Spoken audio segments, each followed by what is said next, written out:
Hai, apa Jen? Akhirnya setelah sekian lama, kayak sebulanan lebih deh, nggak upload video lagi, gara-gara pindahan dan sekarang baru benerin anti gores yang kemarin bikin kamera depannya ketutup.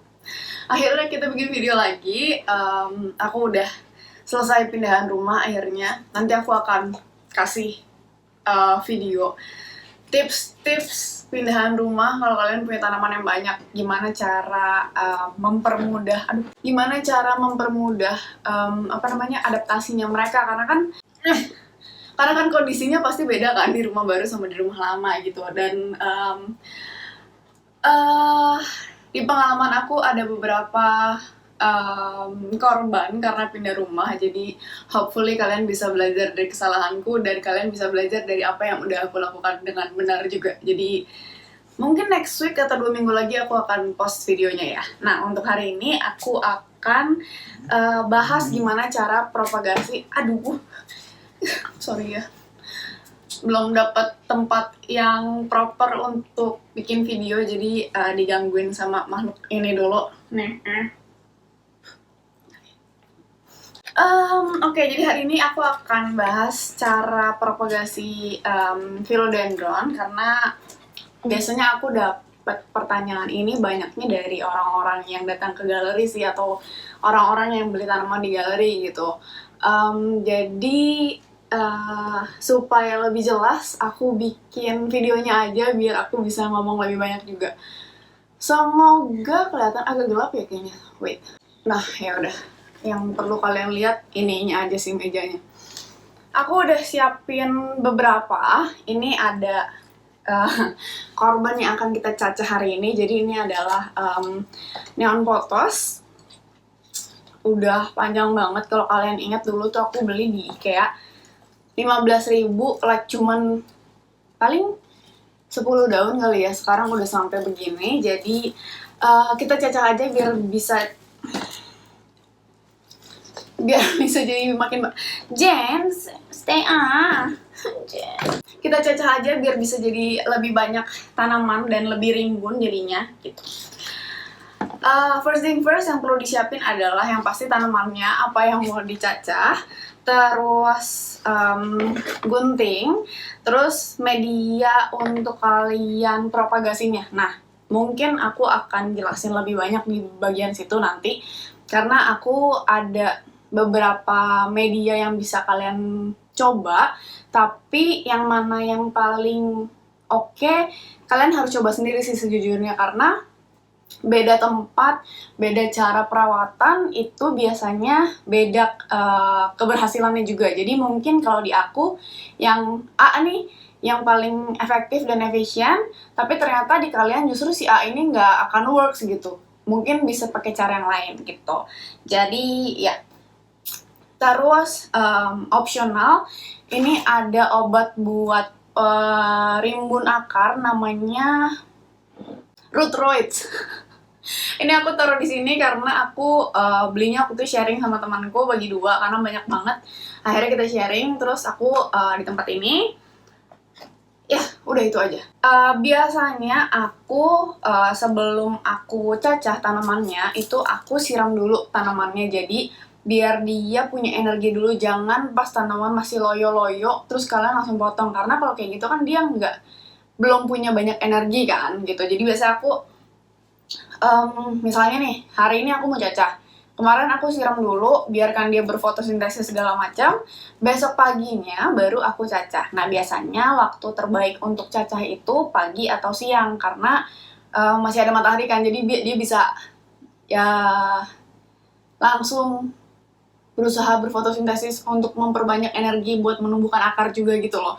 Tapi kalau kalian mau coba di malam hari juga nggak masalah sih sebenarnya. Nggak sepengalaman aku sih nggak sesignifikan itu bedanya gitu.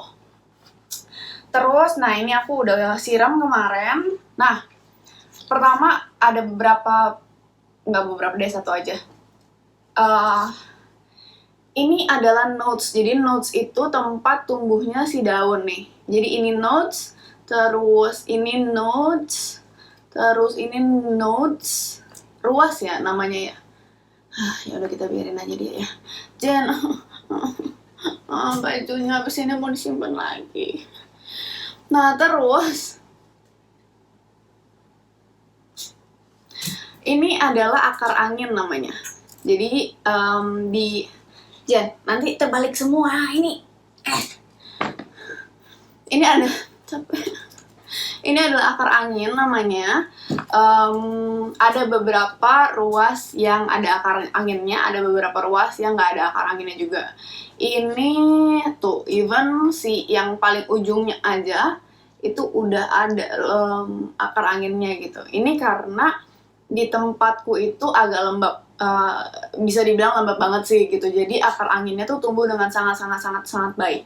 Kalau di tempat yang akar anginnya, kalau di tempat yang agak kering, biasanya akar anginnya nggak akan sebagus ini. Biasanya dia langsung cepet kering gitu. Nah, cara pertama adalah kalau misalnya tanaman yang kalian nggak mahal-mahal banget gitu, terjangkau, itu kalian bisa langsung potong aja kalau udah ada akar anginnya. Ingat ya, jadi kalau udah ada akar anginnya baru kalian bisa potong. Tapi kalau tanamannya agak-agak pricey, ada cara lain namanya air layering. Bentar aku kasih contohnya, aku lupa ambil. Jadi air layering itu sebelum kalian potong si tanamannya, kalian banyakin dulu akar anginnya. Contohnya adalah Verrucosumku ini. Ya kalian tahu lah ya, aku sangat sayang dia. Jen. Nah, ini aku caranya di setiap notes-nya itu aku balutin pakai sphagnum moss. Terus aku tutupin pakai plastic wrap gitu. Ini satu cara, cuman kalau pakai cara ini dia akan nempel juga ke si turusnya. Aku sengaja capek. Aku sengaja pakai cara ini karena aku emang pengen dia nempel ke turusnya. Jadi aku memang nggak berencana untuk cacah dia dalam waktu dekat. That's why aku pengen dia nempel ke turusnya gitu. Nah kalau misalnya kalian nggak pengen dia nempel ke turusnya, kalian bisa pakai kayak air mineral gelas. Kalian bolong-bolongin gitu. Terus ya udah misalnya nih, ini kita pakai contoh ini ya. Misalnya nih kalian mau air layering yang ini, ya udah kalian potong si aqua gelasnya tuh belah dua gitu di satu sisi, terus masukin, kebayang kan? Ya semoga kebayang ya. Terus kalian bisa kalian isi pakai media tanam langsung atau kalian isi pakai sphagnum moss aja. Tapi kalau pakai media tanam langsung, jangan yang terlalu padat banget ya gitu. Nah nanti kalau misalnya udah di air layering kayak gitu, itu kan dia akarnya bakal jadi kayak akar bener-bener akar kalau misalnya di dalam pot gitu loh. Kalau udah banyak kayak gitu kalian tinggal potong aja bawahnya, udah selesai. Dan ini udah aman banget dan kayak rate sukses untuk propagasiannya tuh lebih banyak gitu loh, lebih gede. That's why biasanya kalau tanaman-tanaman yang agak-agak pricey harus digituin gitu. Karena ada beberapa philodendron yang kalau nggak di air layering, biasanya meskipun udah lembab tempatnya tetap nggak tumbuh dengan baik si akar anginnya gitu. Jadi akan lebih bagus di air layering. Nah itu cara pertama. Terus kalau misalnya kalian mau potong langsung, ya tinggal potong langsung. Kalian nggak perlu takut sih kalau misalnya kalian mau potong tanaman, karena kalau kalian potong tanaman itu dia akan jadi lebih cepat, lebih rimbun. Karena aku akan kasih contoh ya di sini. Jadi waktu itu aku potong philodendron gagentiumku dan dia tumbuh di ruas, ya ruas kan bener ya, di ruas sebelumnya. Dan kalau kalian hoki dia bisa numbuh lebih dari satu ruas. Kebetulan di gagentiumku kelihatan banget karena gede kan, lebih enak kita lihatnya. Itu dia langsung tumbuh di 2 ruas. Jadi yang tadinya aku cuma punya 1 growth point doang, terus sekarang jadi ada 2, itu si gagentiumku gitu. Tapi aku pernah ada kejadian juga, Marble Queen waktu itu dia tumbuh di 3 ruas sebelumnya gitu. Jadi that's why dengan kalian cacah tanaman kalian, justru kalian bikin dia akan semakin rimbun gitu. Nah, di mana kalian harus potongnya? Yang pasti, kalau kayak gini nih, ini kan ada satu plus satu lagi, ada satu plus satu lagi yang lagi unfurling. Biasanya aku nggak akan biarin ini sendiri sih. Jadi misalnya nih, aku ambil dari satu daun sebelumnya, kan ini tadi satu, dua, either aku potong di bawahnya yang dua atau aku potong di bawahnya yang tiga, tergantung aku senekat apa gitu. Jadi paling aman aku potong yang setelah daun ketiga sebelumnya, tapi kalau aku mau nekat ya kedua juga nggak apa-apa gitu. Nah, biasanya biar lebih rimbun, coba ya kita potong dulu. Ini kan ada, susah banget lihatnya. Ini kan ada satu, dua, ini akarnya ya. Terus ada satu, dua, tiga, empat, lima daun.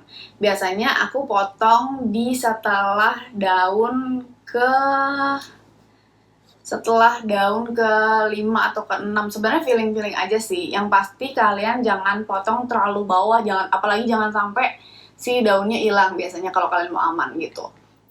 Tapi aku pernah juga sih, nggak masalah juga. Jadi kayak ya udahlah. Nah, untuk hari ini aku mau potong di sini aja.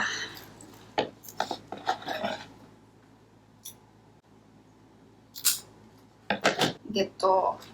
Terus, nah kalian harus untuk beberapa skenario kalian harus ingetin arahnya tadi, akarnya yang arah mana ya.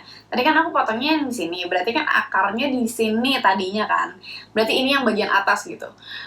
Kalian ingetin itu karena kalau misalnya nih kalian mau potong nanti tanamnya, misalnya kalian potong dua daun, itu yang kalian tanam di dalam tanah adalah si notes yang tadinya ada di bawah gitu. Jadi jangan terbalik naruhnya, karena nanti dia tumbuhnya ya gitulah. Terus ini masih ada lagi, ini aku mau potong juga aja, nggak apa-apa. Udah mati. Aku mau potong di sini aja deh.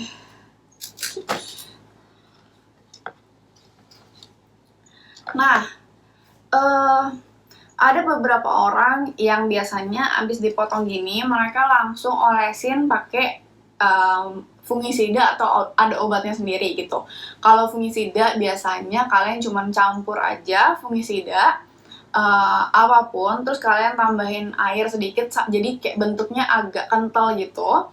Terus kalian olesin gitu. Cuman aku pribadi nggak pernah pakai cara itu. Jadi biasanya aku pakai adalah aku biarin aja sampai dia kalus sendiri, sampai dia kering sendiri, baru aku tanam gitu. Kenapa?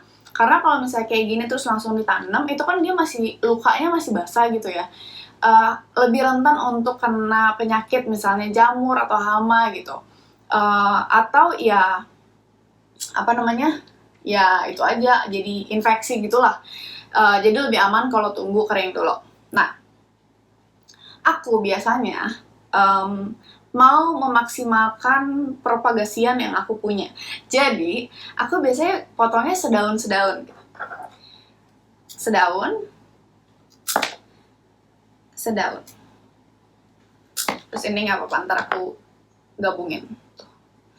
Terus ini juga sedaun. Biar dapatnya makin rimbun, makin banyak gitu loh.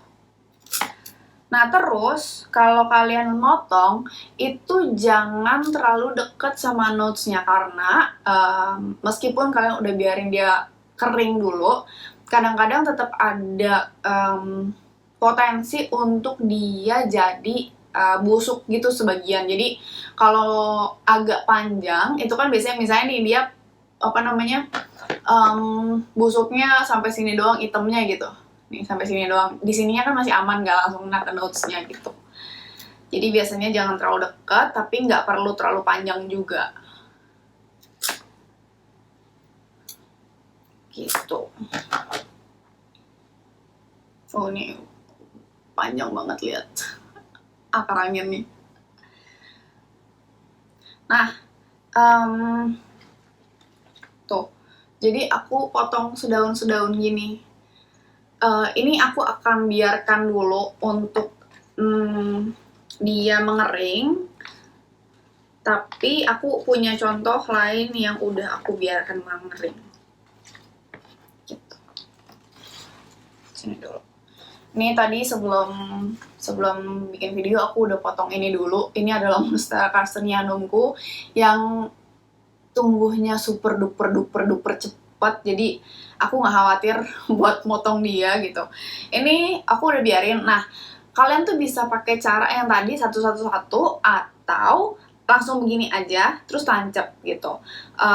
Nah ini kan ini kan potongan pucuk, terus tadi ini kayak gini, ini potongan pucuk juga kan, jadi dia sebenarnya akan lebih cepat tumbuh dibandingkan yang cuman satu daun ini. Kayak video hari ini bakal panjang banget ya. Karena kalau satu daun kayak gini, dia akan berusaha numbuhin akar dan tunasnya dulu. Sedangkan kalau ini kan udah ada nih tunasnya, udah ada growth point-nya, jadi tinggal dilanjutin aja, tinggal dia numbuhin akarnya doang gitu. Makanya biasanya kalau sedaun-sedaun itu lebih lama tumbuhnya. Makanya biasanya kalau misalnya kalian beli tanaman-tanaman yang mahal, terus cacahan tengah, itu harganya lebih murah dibandingkan pucuk gitu, karena yaitu dia butuh waktu lebih lama untuk tumbuhnya. Contohnya adalah ini kemarin aku beli cacahan Philodendron majestic, tapi ini kemarin tadinya nyampe sini bagus banget, sempurna banget, tapi terus gosong sedikit gitu gara-gara pindahan. Ini salah satu korbannya. Jadi begini, nah ini tuh aku beli dari ini cuttingan bawah kalau ini, jadi relatif lebih cepat dibandingkan yang potongan tengah. Cuttingan bawah itu cuttingan yang paling bawah pot gitu loh. Kalau cuttingan tengah tuh misalnya nih yang ini nih ini cuttingan tengah gitu, ini cuttingan pucuk gitu. Nah ini adalah cuttingan bawah, jadi tumbuhnya relatif lebih cepat dibandingkan cuttingan tengah karena dia akarnya udah rimbun tapi dia tinggal numbuhin tunas aja. Biasanya tumbuhnya, lihat nih satu daun kecil menyebalkan ini, dia akan tumbuh kecil-kecil itu dulu, terus baru dia tumbuh yang normal, ukuran normal. Biasanya seukuran sama daun sebelumnya atau bisa juga lebih gede, sepengalamanku sih gitu. Nih kalau kalian lihat, ini lagi lahiran dan kelihatannya daunnya akan gede juga, maksudnya nggak sekecil ini, dan mungkin hopefully agak segede ini. Tadinya tuh ini seginian gitu deh ya, lumayan lah ya gitu. Jadi kalian jangan panik kalau propagasian kalian tiba-tiba keluar daunnya cuma segini doang gitu, karena nanti dia akan tumbuh normal lagi kok. Yang mau dipotong udah ready, udah siap. Nih kalau kalian lihat nih, ini tuh kering, kelihatan kan kalau dipegang tuh kering gitu. Beda sama yang ini, kalau dipegang tuh masih basah. Oh, sama kalau pas kalian potong tanaman, beberapa tanaman tuh getahnya agak lebih keras dibandingkan yang lain. Jadi amannya sih sebenarnya kalau kalian pakai sarung tangan gitu, either sarung tangan plastik gini atau sarung tangan karet, terserah kalian. Oke, sekarang kita bahas media propagasinya. Sepengalaman aku pernah cobain media propagasi pakai air, terus pakai media tanam yang udah jadi langsung, atau pakai sphagnum moss. Kita bahas satu-satu dulu ya. Kalau media tanam air, nih nggak di sponsor ya, aku males lepas ininya.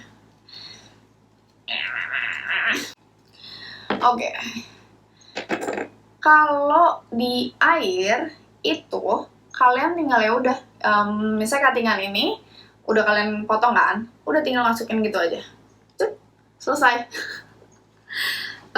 Kayak, dan sedikit tips kalau kalian mau propagasi pakai air, semakin banyak yang dimasukin semakin bagus, karena mereka tuh kayak ngeluarin zat tertentu yang bikin satu sama lain jadi kayak bersaing gitu loh seolah-olah. Jadi dia tuh tumbuhnya lebih cepat si akarnya gitu. Terus kalau misalnya akarnya udah tumbuh sekitar 5 sentian, misalnya nih kalian taruh di tempat yang terang ya, jangan taruh di tempat yang gelap. Kalian taruh di tempat yang terang, terus akarnya udah tumbuh sekitar 5 sentian, akar airnya udah tumbuh sekitar 5 sentian, kalian bisa pindahin dia ke media tanam yang kalian mau tanam biasa, media tanam apapun yang kalian mau gitu. Cuman misalnya seminggu sampai 2 minggu setelah kalian pindahin itu, kalian pastiin media tanamnya selalu lembab. Karena kan sebelumnya dia dari air terus pindah ke media tanam biasa yang kadar airnya pasti nggak sebanyak di air, of course. Jadi kalian harus pastiin itu lembab dulu, lembab terus sampai setelah seminggu atau 2 minggu, baru kalian pelan-pelan biarin dia kering dulu, baru kalian siram, biarin kering dulu, baru kalian siram, ya kayak perawatan philodendron pada umumnya gitu. Nah, sejujurnya aku nggak pernah berhasil kalau propagasi pakai air, jadi aku nggak pernah, aku udah selesai, nggak mau coba lagi untuk propagasi pakai air. Tapi kalau misalnya ini works di kalian, ya kalian bisa coba sih, karena bagus juga kan kalau kalian kayak taruh di meja gitu, jadi kayak bisa jadi hiasan juga gitu. Ini kita taruh sini dulu. Cara kedua adalah yang aku pakai itu ini juga nggak di sponsor ya. Ini apa namanya, sphagnum moss. Terus di sini ada apa sih namanya, hidroton. Oh, dan ini tuh medianya, tempatnya itu nggak ada lubangnya sama sekali ya gitu. Jadi caranya misalnya nih, kalian mau tanam satu. Ini aku contohin satu ya. Tanam, terus tutup.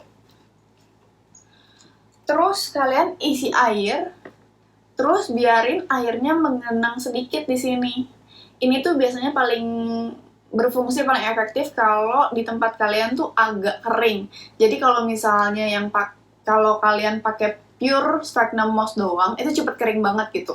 Nah, ngatasinnya jadinya pakai cara kayak gini. Kenapa? Dengan dia ada air terus di sini, dia akan nyerap air secukupnya dari sini. Jadi sebenarnya cara ini juga bisa dipakai untuk kayak sistem self watering gitu sih. Jadi si sphagnum moss ini akan terus lembab gitu. Dan kalau misalnya kalian mau pakai di sini terus juga nggak masalah, cuman ini kan nggak ada nutrisinya, jadi kalian harus kasih nutrisi lagi gitu. Ntar kita bahas di video lainnya. Biasanya sih kalau misalnya udah kelihatan akarnya gitu di samping-samping sini, kalian udah bisa pindah ke media tanam yang seharusnya gitu. Terus cara lain adalah kalian punya satu box yang gede banget gitu, bening, atau misalnya kalian pakai akuarium gitu. Terus kalian isiin sphagnum moss doang di dalamnya, pure. Terus udah tinggal kalian cemplung-cemplungin si ininya, kalian taruh, mungkin kalian benem dikit gitu pakai sphagnum mossnya, terus cuekin, tutup, disungkup. Jadi si akuariumnya, biasanya aku paling senang pakai akuarium sih, karena kalau akuarium kan kalian bisa lihat progresnya sampai mana gitu. Kalian tutup akuariumnya, ya udah itu jadi kayak box sungkup kalian. Setiap kali kalian mau propagasi apapun, kalian tinggal masukin ke situ.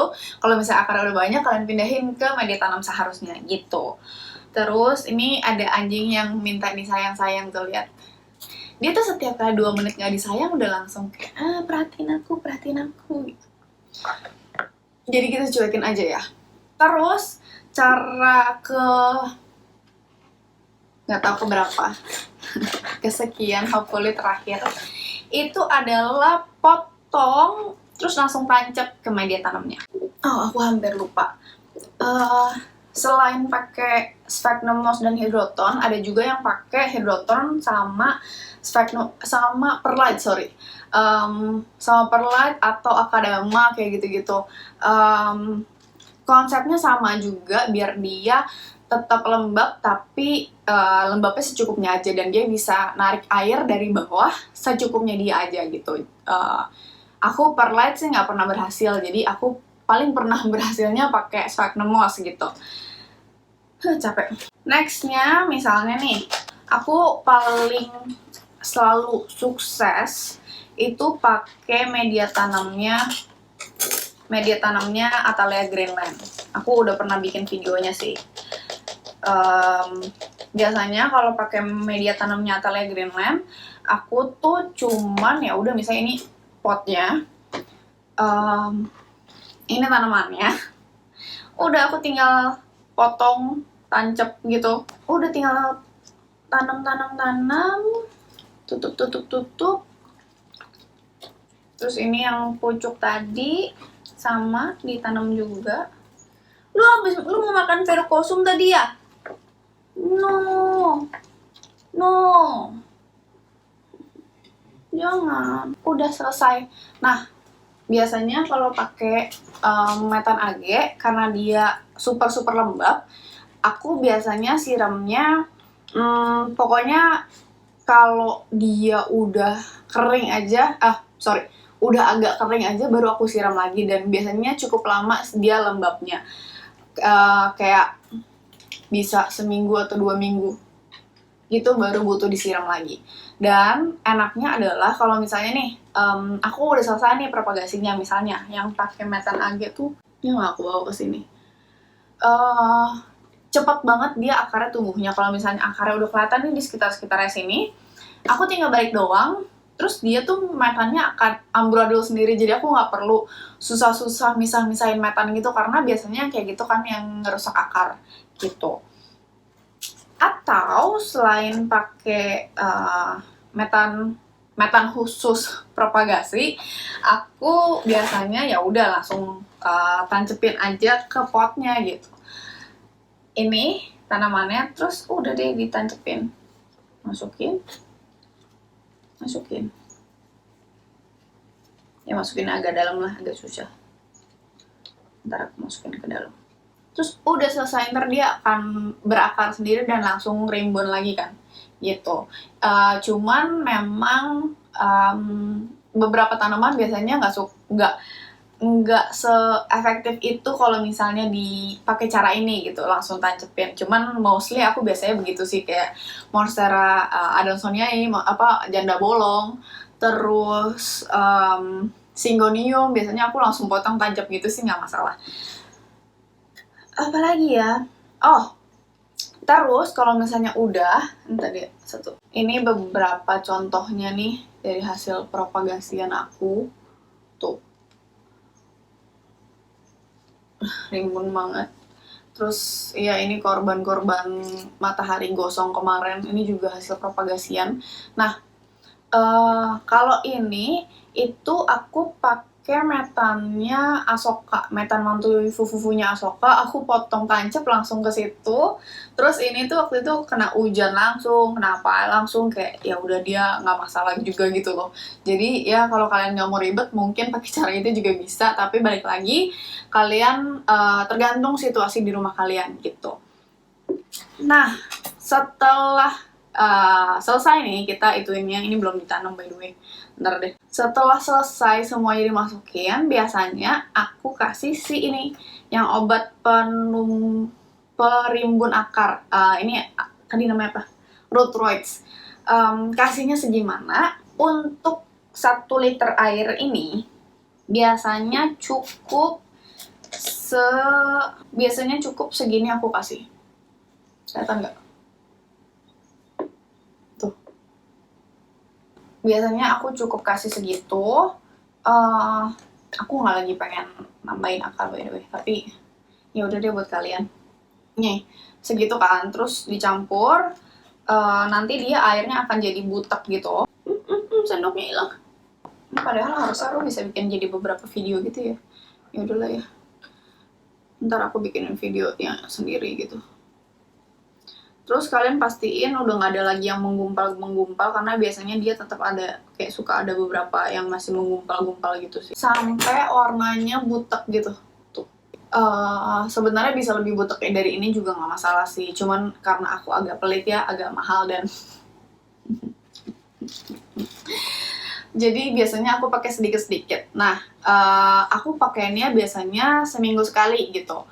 Cuman dia pakai sedikit aja tuh udah langsung akarnya cepet banget, banyak banget, langsung kayak benar-benar menggila gitu akarnya. Jadi biasanya kayak cukup 2 kali aku kasih itu udah cukup bagus, udah cukup banyak gitu hasilnya. Ya balik lagi. Jadi kalau misalnya udah dipotting kayak gini semua, terus biasanya aku siram pakai si Rootroids itu. Terus karena biasanya aku masih banyak sisanya, aku pakein buat tanaman-tanamanku yang aku air layering kayak gini gitu. Jadi akarnya banyak banget. Ini aku akan kasih contoh akar Philodendron giganteumku. Jadi waktu itu aku masih ada sisa banyak, terus aku iseng akhirnya aku siram aja gitu. Nah kebetulan si Philodendron giganteumku ini akar anginnya tuh udah banyak banget gitu loh. Terus emang semuanya aku selalu akarnya panjang gitu kan, terus aku belokin masukin ke potnya, jadi emang udah banyak banget akar anginnya di atas itu. Tapi setelah aku kasih si Rootroids, itu akar anginnya tuh langsung kayak ngeluarin anak-anak akar banyak banget gitu loh. Jadi emang cepat banget gitu. Ya kalian bisa pakailah kalau kalian mau propagasi philodendron kalian yang agak-agak lumayan gitu harganya. Ya, itu sih.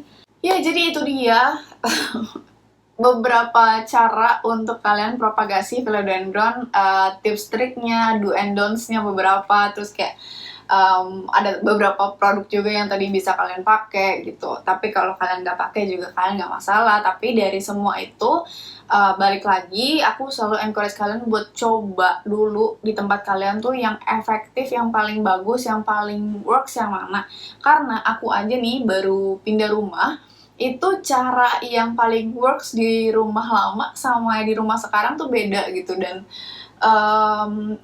media tanamnya juga aku harus bedain kayak gitu-gitu. Jadi selalu eksperimen dulu apa yang works di kalian, ya udah kalian pakai itu aja gitu. Cuman ini adalah cara-cara yang bisa kalian pakai gitu. Ya itu aja video hari ini, semoga berguna, semoga mudah dimengerti juga karena kayaknya banyak banget informasi yang aku kasih tadi. Ya udah, minggu depan atau 2 minggu lagi semoga aku bisa kasih kalian video yang pindahan itu ya. Bukan aku video pindahan rumah atau pindahan tanaman sih, tapi lebih ke apa yang harus kalian perhatiin kalau kalian pindah rumah dan kalian punya ratusan tanaman gitu. Thank you for watching and see you next week. Bye. Mana aja? Udah tidur deh. Sini. Bye people. Semi juga mau. Sini. Ya dia nggak kelihatan. Ya inilah Semi tuh kelihatan pantatnya ya. Bye.